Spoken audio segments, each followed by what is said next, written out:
이제 다시 로마서와 하나님 나라의 중심 질문인 복음이란 무엇인가 하는 문제로 돌아가 보기로 합시다. 앞에서는 공관복음에 담긴 예수 그리스도의 복음이 하나님 나라의 복음이라는 것을 확인했습니다. 이것은 성서학계에서는 상식입니다. 제 책에 다른 점이 있다면 하나님 나라라는 것이 무엇인지 구체적으로 개념을 정리하고 또 그것에 따라 우리의 신앙에 어떤 패러다임 전환이 일어나게 되는지를 체계적으로 설명한 데 있습니다. 신학을 공부하신 분들은 대부분 공관복음서의 복음이 하나님 나라의 복음이라는 것을 알고 있습니다. 그럼 바울 서신은 어떨까요? 우리의 상식에 의하면 바울 서신에 특히 로마서에 담겨 있는 바울의 복음은 이신칭의의 복음, 다른 말로 십자가 속죄의 복음입니다. 우리가 그렇게 믿어왔고 또 그렇게 배워왔습니다. 그러나 정말 그럴까요? 로마서의 첫 부분에서 바울은 로마서에 담겨 있는 복음이 하나님 나라의 복음임을 분명히 보여주고 있습니다. 그리고 그 하나님 나라의 복음을 로마서 전체를 통해서 분명하게 관철하고 있습니다. 먼저 바울 서신에서 복음의 정의가 담겨 있는 몇 구절들을 살펴보기로 하지요. 로마서 1장 2절부터 4절, 9절, 16절, 그리고 2장 16절과 17절, 갈라디아서 1장 11절과 12절, 고린도전서 15장 3절부터 5절 이런 본문에 복음의 정의가 담겨 있습니다. 그런데 그 가운데 가장 포괄적이고 또 바울이 정성을 담아서 정리했다고 생각되는 복음의 정의가 로마서에 담겨 있습니다. 로마서도 다른 편지와 마찬가지로 발신자, 수신자, 인사로 구성된 서두로 시작하는데요. 로마서의 특징은 발신자를 서술하는 구절이 1절부터 6절까지 길게 서술되어 있다는 겁니다. 왜 그럴까요? 로마 교회는 바울이 세운 교회가 아니죠. 거기다가 바울은 로마서를 통해서 선교 후원을 요청하려는 목적을 가지고 있습니다. 로마 교회의 입장에서 볼 때는 바울이라는 인물에 대해서 들어보긴 했습니다만 만나본 적도 없고 누구인지 정확히 알지 못하지 않습니까?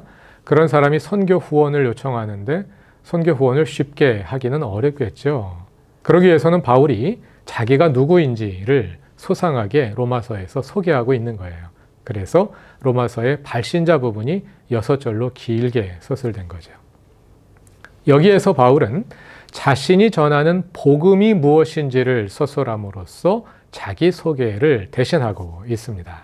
예수 그리스도의 종 바울은 사도로 부르심을 받아 하나님의 복음을 위하여 택정함을 입었으니, 헬라어 원문에는 1절 맨 끝에 복음이라는 단어가 나옵니다.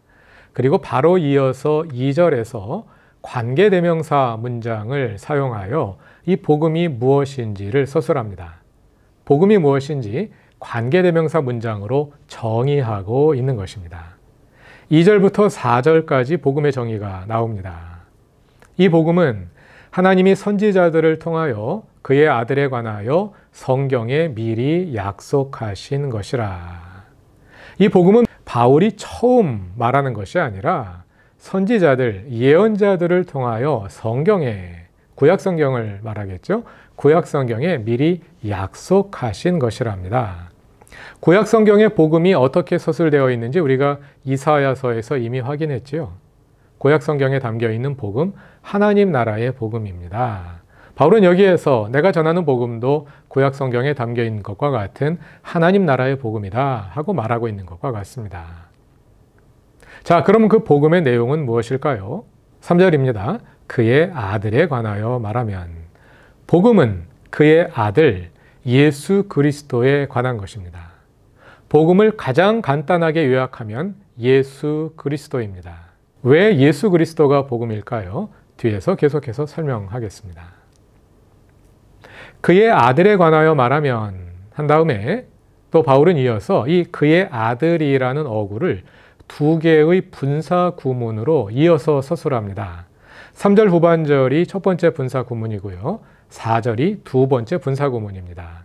먼저 그의 아들은 육신으로는 다윗의 혈통에서 나셨고, 둘째 분사 구문 성결의 영으로는 죽은 자들 가운데서 부활하사 능력으로 하나님의 아들로 선포되셨으니 곧 우리 주 예수 그리스도시니라. 자, 여기에서 우리가 다윗의 혈통이라는 말, 그리고 하나님의 아들이라는 말에 주목할 필요가 있습니다. 다윗의 혈통으로 번역된 어구는요, 직역하면 다윗의 씨입니다. 다윗의 씨, 그리고 하나님의 아들, 이 어구들은 유대인들의 메시아 기대의 근거가 되었던 사무엘하 7장 나단의 예언에 나오는 어구들입니다. 여러분, 다윗이 성전을 세우고자 했던 것 알고 계시죠? 그런데 하나님께서 예언자 나단을 보내서 다윗에게 성전을 세우지 말라고 말씀하십니다. 그때 나단이 했던 예언입니다. 이 나단의 예언이 그 후 유대인들의 메시아 기대의 근거가 되었습니다. 그 가운데 11절 후반절을 보시죠. 여호와가 또 내게 이르노니 여호와가 너를 위하여 집을 짓고, 성전 지으려고 하지 마라. 내가 너를 위해서 집을 지을 거다. 그리고 12절을 보시면 내 수완이 차서 내 조상들과 함께 누울 때에 내가 내 몸에서 날 내 씨를, 다윗의 씨 여기 나오죠. 내 뒤에 세워 그의 나라를 견고하게 하리라. 그는 내 이름을 위하여 집을 건축할 것이요 나는 그의 나라 왕위를 영원히 견고하게 하리라. 나는 그에게 아버지가 되고 그는 내게 아들이 되리니, 내게 아들, 하나님의 아들이 된다는 것이죠. 구약 성경에서 왕은 하나님의 아들입니다. 그래서 이스라엘 역사에서 종종 하나님의 아들이라는 어구가 왕을 가리키는 단어로 사용되었는데요. 그 가운데 하나가 소위 왕의 즉위시라고 불리는 시편들입니다. 이스라엘에서 왕이 즉위할 때에 그 즉위식에서 읽혔던 시들이라고 여겨지는데요. 그 가운데 하나가 시편 제2편입니다. 시편 2편 7절을 읽어보지요. 내가 여호와의 명령을 전하노라. 여호와께서 내게 이르시되 너는 내 아들이라. 오늘 내가 너를 낳았도다. 왕이 즉위할 때 너는 내 아들이라. 오늘 내가 너를 낳았도다 하고 공식적으로 선포하는 것이죠. 하나님의 아들, 왕을 가리키는 표현입니다. 여기서 하나님께서 두 가지를 약속하셨습니다. 하나는 내 아들을 통해서 성전을 짓게 하겠다. 그리고 너의 왕위를 영원히 견고하게 하겠다. 이렇게 두 가지 약속을 하셨어요. 첫째 약속은 솔로몬을 통해서 이루어졌죠. 그런데 둘째 약속은 이루어지지 않았습니다. 남왕국 유다의 멸망과 함께 다윗의 왕조가 끊어져 버렸어요. 그 후로 다시 다윗의 혈통에서 왕이 세워지지 않았거든요. 그러므로 유대인들은 하나님께서 나단을 통해서 다윗에게 주셨던 그 약속, 너의 왕위를 영원히 견고하게 하리라 하신 그 약속을 지금은 아니지만 나중에 꼭 이루어 주실 것이라고 믿고 기다린 거예요. 그것이 바로 메시아 대망입니다. 다윗의 씨, 다윗의 후손 가운데 다윗과 같은 위대한 왕이 태어나서 이스라엘을 구원할 것이다. 그게 바로 메시아입니다. 메시아는 왕을 가리키는 것이죠. 이것이 나단의 예언인데요. 나단의 예언에 담겨 있는 다윗의 씨, 그리고 하나님의 아들이라는 두 어구가 오늘 로마서의 복음 정의에 사용되고 있는 것을 볼 수 있죠. 3절을 이렇게 다시 번역하여 요약할 수 있습니다.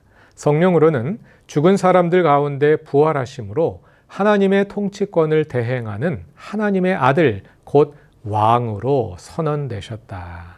이게 복음이에요. 바울이 로마서에서 전하는 복음이 무엇이냐? 예수께서 왕이 되셨다 하는 거죠. 원래 왕은 누굽니까? 하나님의 나라, 왕은 하나님이죠.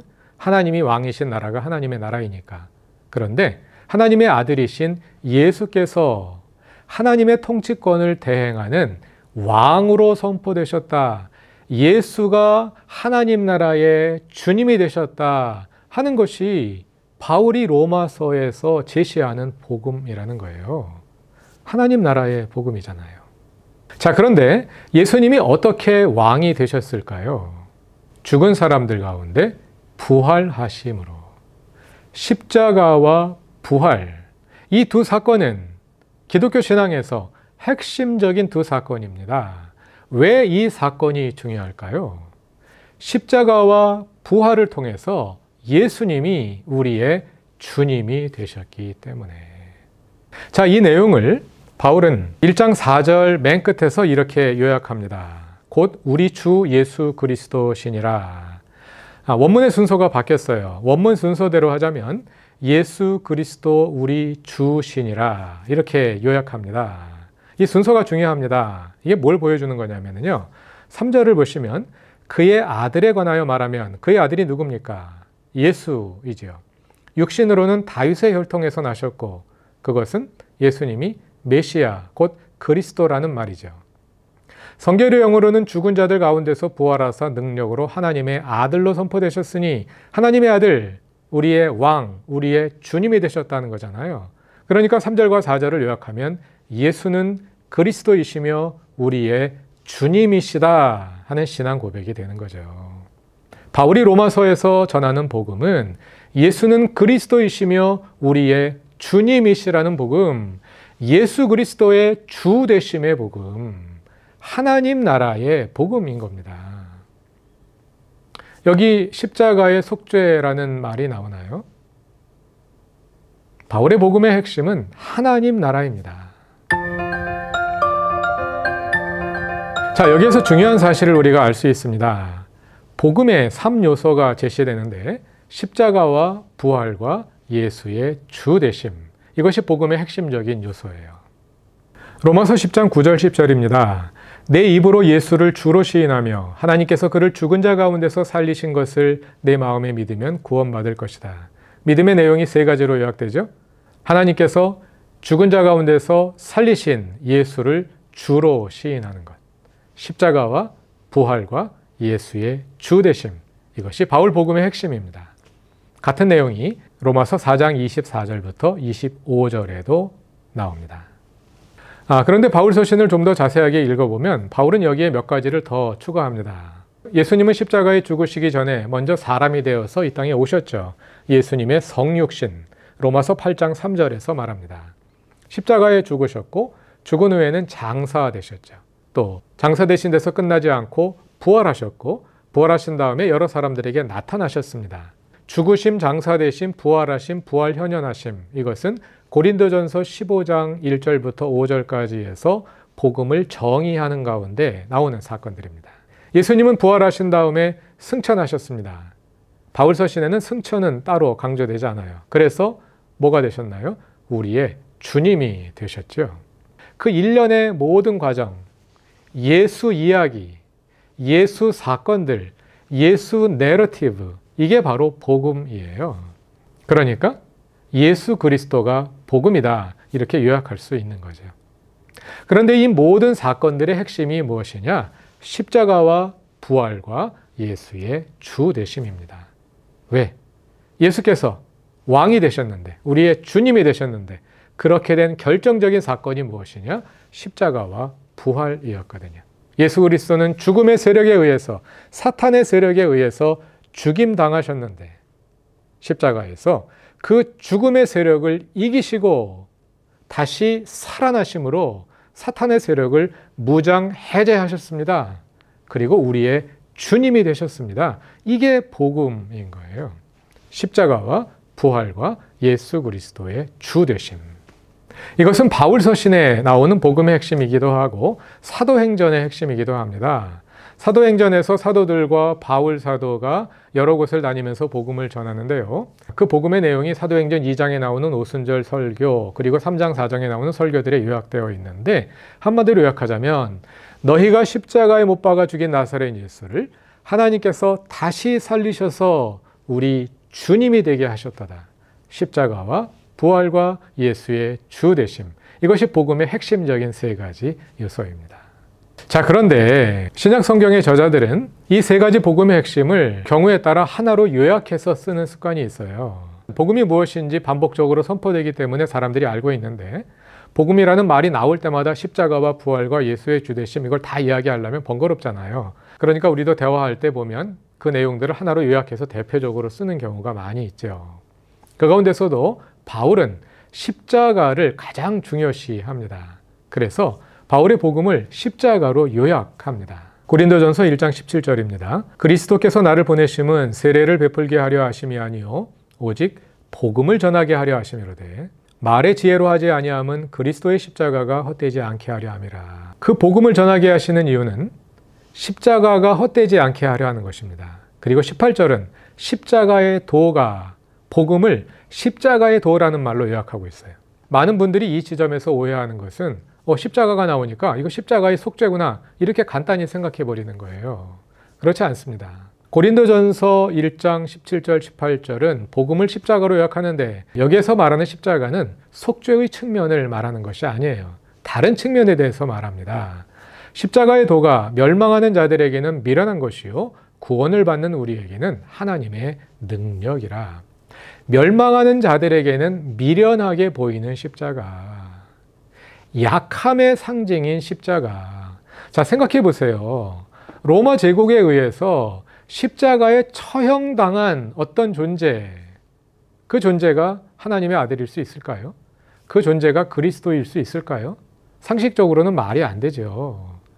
가장 약하고 부끄러운 처참한 죽음이잖아요. 그런 상징으로서의 십자가를 말하는 거예요. 멸망하는 자들에게는 미련한 것이지만 구원을 받는 우리에게는 하나님의 능력이로다. 왜냐하면 그 십자가가 죽음의 세력을 이기는 사탄의 세력을 무장해제하는 능력이니까. 그래서 십자가를 말하는 겁니다. 그러니까 바울은 여기에서 복음을 십자가로 요약하고 있지만 십자가에서 끝나는 것이 아니라 그 십자가에서 사탄의 세력을 무장해제한 그 능력, 부활의 능력까지 포함되는, 그래서 예수 그리스도께서 우리의 주님이 되신 그 사건을 가리키는 거죠. 그 사건을 십자가로 요약해서 말하는 것입니다. 고린도전서 2장 2절을 보면 내가 너희 중에서 예수 그리스도와 그의 십자가에 못 박히신 것 외에는 아무것도 알지 아니하기로 작정하였음이라. 예수께서 십자가에 못 박히신 그것 외에는 아무것도 알지 아니하기로 작정했다. 그럼 나는 부활은 모르겠다. 그런 뜻인가요? 그런 뜻은 아니죠. 십자가에서 부활로 예수 그리스도의 주 되심으로 이어지는 그 전체 사건을 예수 그리스도가 십자가에 못 박히신 이 사건으로 요약해서 말하고 있는 겁니다. 갈라디아서 6장 14절에도 비슷한 내용이 있어요. 그러나 내게는 우리 주 예수 그리스도의 십자가 외에 결코 자랑할 것이 없으니 그리스도로 말미암아 세상이 나를 대하여 십자가에 못 박히고 내가 또한 세상을 대하여 그러하니라. 이렇게 사도 바울은 복음 전체를, 예수 사건 전체를 십자가로 요약하기를 좋아하는데요. 사도행전으로 가보면요, 사도행전의 저자는 이 복음 전체를 부활로 요약하기를 좋아합니다. 같은 복음인데 사도 바울은 십자가를 강조하고 사도행전은 부활을 강조하는 겁니다. 강조점이 다를 뿐이지 그 핵심은 동일한 거예요. 십자가와 부활과 예수 그리스도의 주 되심. 이것이 복음입니다. 예수 그리스도를 통해 이루어지는 하나님의 주 되심의 복음, 하나님 나라의 복음입니다. 자, 이렇게 로마서 1장 2, 3, 4절에서 바울은 그의 복음을 하나님 나라의 복음으로 정의합니다. 그리고 나서 1장 5절에서 이렇게 말합니다. 그로 말미암아 우리가 은혜와 사도의 직분을 받아 그의 이름을 위하여 모든 이방인 중에서 믿어 순종하게 하나니. 바울은 사도로서의 사명을 받았는데요. 그 직분이 무엇이냐면 예수 그리스도의 이름을 위하여 모든 이방인 중에서 믿어 순종하게 하는 것입니다. 우리말 번역에는 풀어 썼습니다만 헬라어 원문을 직역하면 이방인들을 믿음의 순종에 이르게 하는 것, 그것이 바울의 사명입니다. 바울의 복음 선포의 목적은 믿음의 순종에 이르게 하는 겁니다. 이 말이 무슨 뜻일까요? 믿음의 순종이라는 이 어구를 어떻게 이해할 것이냐, 여러 가지 해석들이 있습니다. 그러나 이 맥락에서 볼 때 가장 적절한 해석은 믿음과 순종을 동의어로 사용하고 있다는 것입니다. 믿음을 내용으로 하는 순종, 순종을 내용으로 하고 있는 믿음, 이런 뜻이에요. 그러니까 믿음과 순종은 동의어라는 거죠. 믿음은 교리를 받아들이는 것이고 순종은 행동으로 하는 것인데 이 두 가지가 어떻게 동의어가 될 수 있을까요? 십자가 속죄의 복음의 패러다임에서는 이해할 수가 없는 말이죠. 그러나 하나님 나라의 복음으로 보면 너무 당연한 겁니다. 복음은 하나님의 주 되심입니다. 예수 그리스도의 주 되심입니다. 그럼 예수 그리스도를 믿는 건 어떻게 하는 거예요? 예수님이 우리의 주님이 되시게 하는 거죠. 예수님이 우리의 주님이 되십니다. 그럼 우리는 뭐 하는 거예요? 순종하는 거죠. 예수님이 우리의 주님이 되시고 우리는 예수님께 순종하는 거, 이게 예수를 믿는 거잖아요. 그러니까 믿음과 순종은 동의어인 거죠. 순종의 삶. 우리의 삶 전체를 통해서 예수 그리스도의 주 되심이 이루어지게 하는 그 순종의 태도, 순종의 마음가짐, 순종의 감정, 순종의 생각, 순종의 삶, 이 전체, 이것이 바로 믿음입니다. 하나님 나라 복음의 바탕에서 나온 믿음의 정의라 할 수 있습니다. 바울은 믿음의 순종이라는 어구를 로마서 맨 끝에서도 다시 한번 사용합니다. 로마서 16장 26절을 보면 이제는 나타내신 바 되었으며 영원하신 하나님의 명을 따라 선지자들의 글로 말미암아 모든 민족이 믿어 순종하게 하시려고 알게 하신 바 그 신비의 계시를 따라 된 것이니, 여기에서도 우리말로는 믿어 순종하게 이렇게 풀어서 씁니다만 헬라어 원문에는 믿음의 순종 같은 어구가 나옵니다. 그러니까 믿음의 순종이라는 어구가 로마서 맨 앞에 나오고 맨 뒤에도 나와서 수미상관을 이루고 있는 거죠. 로마서는 믿음의 순종을 가르쳐주는 책이에요. 중간에도 비슷한 개념이 한 번 더 나옵니다. 로마서 10장 16절입니다. 그러나 그들이 다 복음을 순종하지 아니하였도다. 이사야가 이르되 주여 우리가 전한 것을 누가 믿었나이까 하였으니, 이사야가 이르되 앞뒤에 나오는 두 문장이 병행되고 있는 것을 볼 수가 있죠. 그들이 다 복음을 순종하지 아니하였도다. 그것은 이사야가 말한 바와 같다는 거죠. 이사야가 뭐라고 말했냐면 우리가 전한 것을 누가 믿었나이까? 아무도 믿지 않았습니다. 아무도 믿지 않았다. 그 말이 복음을 순종하지 않았다. 이 말과 동의어로 사용되고 있잖아요. 믿는다는 말은 순종한다는 말과 동의어예요. 이것이 우리의 믿음입니다. 순종으로서의 믿음, 삶으로서의 믿음. 이것이 하나님 나라 복음에 의해 규정되는 로마서가 가르쳐주는 우리의 믿음입니다.